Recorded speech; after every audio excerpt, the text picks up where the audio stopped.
Dans ce podcast, je te raconte des expériences utiles, des conseils pour être en paix et bien dans tes chaussures, car elles sont utiles pour marcher, avancer, mieux vaut t'y sentir à l'aise. Je te présente Sereine. Je t'y raconte les processus qui fonctionnent, les différents systèmes. C'est une manière d'avancer ensemble, d'évoluer, de guérir et de grandir. Découvrir les leçons, utiliser le temps comme une énergie pour trouver la paix est plus simple que tu ne le crois. Le stress quotidien peut étouffer, tu penses ne plus savoir quoi faire, comment le faire et pourquoi le faire. Alors, teinté de poésie et de parfums orientaux, mes petites histoires t'initieront à une gymnastique du cœur et de l'esprit pour renforcer ton quotidien, Inch'Allah. Chaque semaine, je partagerai avec toi des conseils, des outils, des clés pour mieux comprendre et dénouer des problématiques de la vie.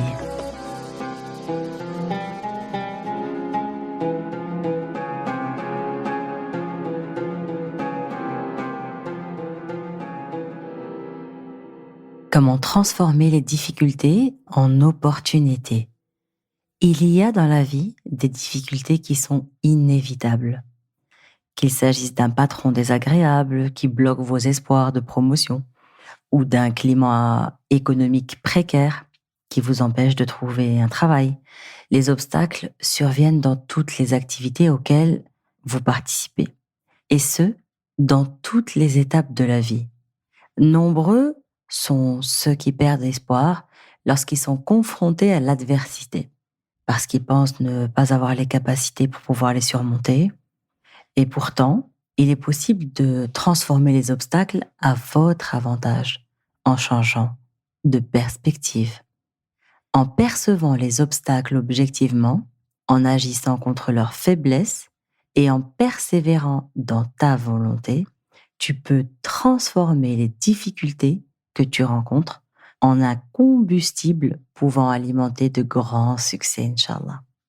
Dans cet article, tu vas découvrir comment apprendre à voir les choses objectivement, sans passion, pour trouver de nouvelles solutions face à tes problèmes. Pourquoi il est inutile de chercher à vouloir contrôler les autres et l'environnement. Comment te réconcilier avec la réalité pour mieux accepter tes choix et pourquoi t'exposer à une dose raisonnable de chaos est source de progrès. La perception est la façon dont tu te vois et comprends ce qui se passe autour de toi et ce que tu décides d'interpréter autour de ces événements. Tes perceptions peuvent être une source de force ou de grande faiblesse. Chaque obstacle auquel tu fais face est unique pour chacun, mais les réponses qu'elles suscitent sont toujours les mêmes. La frustration, la confusion, l'impuissance, la dépression ou la colère, parce que ça t'empêche de progresser. Le problème réside dans ton attitude et ton approche. Si les actions peuvent être entravées par ce qui te dépasse, il ne peut pas y avoir d'entrave à tes intentions. Les mauvaises entreprises sont détruites par les crises et les bonnes entreprises y survivent. Les grandes entreprises s'améliorent pendant les crises. Comme les grandes entreprises, les grands individus trouvent un moyen de transformer la faiblesse en une force. Être exposé à une contrainte représente donc une opportunité pour la dépasser. Ce qui se trouve dans la voie devient la voie. Le problème devient la solution. Surmonter les obstacles est une discipline de 3 étapes essentielles. Ça commence par la façon dont tu examines les problèmes, ton attitude ou ton approche. Ensuite, l'énergie et la créativité avec laquelle tu te décomposes ou tu les décomposes aussi. Et comment tu les transformes en opportunités. Enfin, la culture et le maintien d'une volonté intérieure. C'est ce qui te permet de gérer la défaite et la difficulté. Lorsque tu es confronté à un obstacle qui te semble insurmontable, Tu dois essayer d'être objectif, de contrôler tes émotions, de choisir de voir le bien dans une situation, d'ignorer ce qui dérange les autres, de placer les choses en perspective, de revenir au moment présent, maintenant, de te concentrer sur ce qui peut être contrôlé. De cette manière, tu peux voir l'opportunité à l'intérieur de l'obstacle. Il n'y a pas de bien ou de mal en fait. Il n'y a que de la perception. Tu n'es pas obligé d'approuver tout ce que ton esprit perçoit comme étant négatif. Il y a l'événement lui-même et l'histoire que tu te racontes dans sa signification. Autrement dit, tu es complice aussi bien dans la création que dans la destruction de chacun de tes obstacles. Apprendre à voir objectivement. Est-ce que ce qui s'est passé t'empêche d'avoir ou d'être juste, d'être généreux, t'empêche d'avoir une maîtrise de toi, d'être prudente, honnête, humble ou franche? Lorsque tu rencontres un obstacle, comment réagis-tu? Penses-tu que le monde pourrait être contre toi et que rien ne va jamais dans ton sens?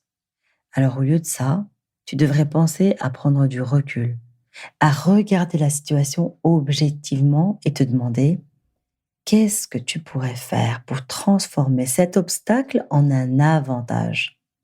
La phrase ça s'est passé et c'est mauvais est en fait deux impressions. La première, c'est ça s'est passé. Oui, ça c'est une impression objective. Ça s'est passé, c'est un fait. Et la seconde, c'est mauvais. Non. Alors la seconde partie de la phrase, c'est mauvais. Eh bien, c'est une impression subjective. Que se passe-t-il lorsque tu donnes des conseils à autrui, aux autres, autour de toi, à tes proches, tes amis, tes collègues? Leurs problèmes sont clairs et les situations sont évidentes, hein. Lorsque tu es confronté à tes propres obstacles, tu manques d'objectivité et tu ne vois plus l'évidence. L'obstacle en devient un lorsque tu décides qu'il a un effet sur toi. En modifiant ton point de vue personnel, tu peux transformer l'obstacle initial en une solution au problème rencontré. Détache-toi de ta vue personnelle et subjective de la situation.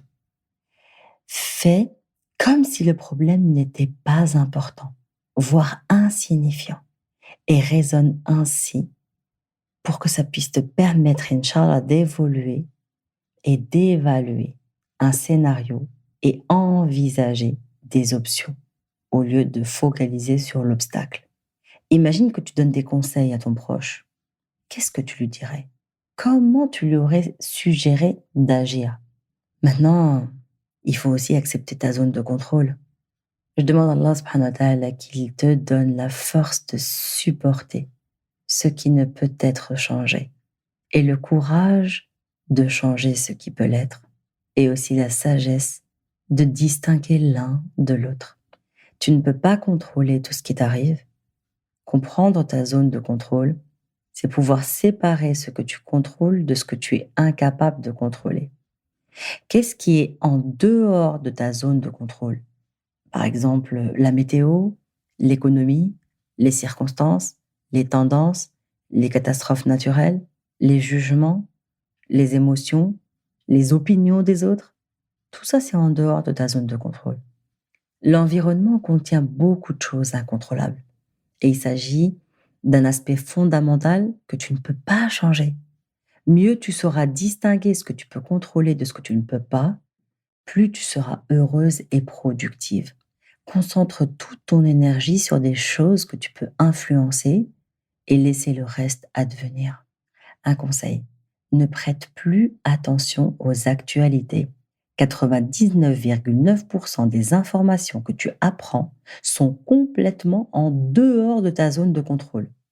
Alors, au lieu de te préoccuper de ce que le monde va devenir, ignore les nouvelles. Ça va te permettre de passer plus de temps à faire ce que tu peux pour améliorer la situation à ton échelle. Une lutte contre un obstacle entraîne inévitablement à développer un nouveau mode de fonctionnement. Au-delà de l'isolement, de la perturbation émotionnelle, il est possible de développer un goût plus grand à la vie, avec davantage d'opportunités, alhamdoulilah, un sens de la compassion plus développé, surtout envers ceux, tu verras, qui ont vécu le même traumatisme que toi. Donc, ça va te permettre de recentrer les priorités. L'étendue de la lutte détermine l'étendue de la croissance. De toutes les stratégies évoquées jusqu'à présent, celle que tu peux toujours utiliser, si tu peux changer la perspective, alors tu peux révéler les avantages qu'un obstacle cache sous sa surface. Une lutte contre un obstacle entraîne inévitablement à développer un nouveau mode de fonctionnement. Au-delà de l'isolement, de la perturbation émotionnelle, tout ça. On a vu l'importance du changement de perspective, mais c'est pas suffisant. Toi aussi, tu dois agir. Face aux nombreux obstacles qui te séparent de la vie que tu souhaites, tu as besoin de discipline, de persévérance et de souplesse afin que chacune de tes actions soit dirigée dans le meilleur intérêt de tes objectifs. Alors, les obstacles peuvent être surmontés dans un processus cohérent et délibéré qui sert une vision stratégique. Le tout réalisé avec énergie, persistance, ruse et bon sens et résilience. Lorsque tu es frustré dans la poursuite de tes propres objectifs, ne te plains pas. Ne te plains pas sur l'adversité et les obstacles que tu vas rencontrer. Ça changera rien en fait. Seule l'action prévaut sur tout le reste. Et c'est normal d'être découragé parfois. Mais c'est pas acceptable de renoncer face à soi. Accepte ce que tu peux contrôler et ce sur quoi tu n'as aucune emprise. Il est beaucoup plus facile de contrôler tes perceptions et tes émotions que de renoncer à tes désirs, de contrôler les autres ou de contrôler les événements.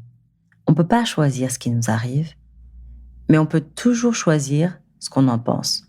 Et tout événement vécu, c'est l'occasion de se dépasser, de devenir plus fort, donc plus vivant et plus affirmatif. Ne perds plus de temps à éprouver des regrets. Ça appartient désormais à un temps dans lequel tu pouvais pas exercer de contrôle, en fait. Donc, la grande loi de la nature, elle te rappelle quoi? Que ça s'arrête jamais, qu'il n'y a pas de fin. Et au moment où tu penses avoir triomphé d'un obstacle, et voilà qu'il y en a un autre qui émerge aussitôt. Et c'est le cycle de la vie, comme les saisons. Après l'hiver vient le printemps. Après le printemps, bourgeonne l'été. Après l'été, les feuilles tombent de leurs arbres, se laissent traverser cette phase de repos qu'est l'hiver. Et on a besoin de chacune de ces saisons. À chaque obstacle, surmonté, tu apprends quelque chose.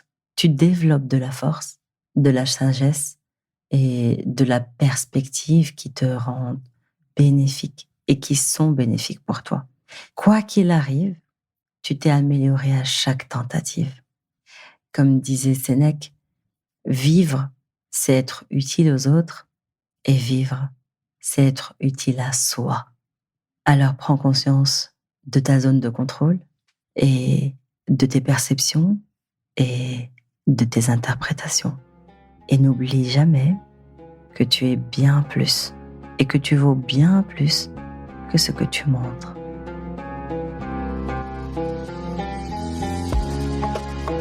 Je te souhaite d'avoir été apaisé, éclairé et outillé pour encore mieux avancer. Bienvenue vers une ambiance saine, zen et sereine. Afin que cet épisode soit utile au plus grand nombre, je t'invite à le noter avec des étoiles, à le commenter et à le partager.